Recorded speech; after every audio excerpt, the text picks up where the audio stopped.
38 pedagang dari 2 klaster pasar tradisional di Kota Palembang dinyatakan sembuh dari COVID-19.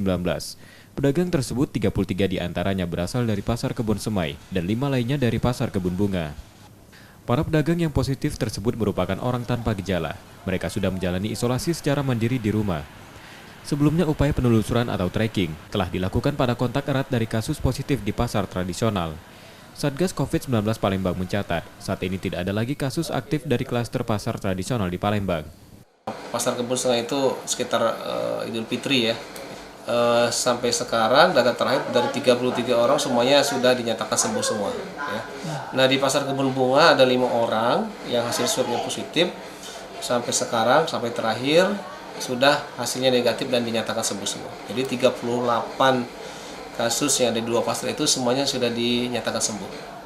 Aktivitas jual beli di pasar tradisional masih tetap berjalan normal dengan penerapan protokol kesehatan.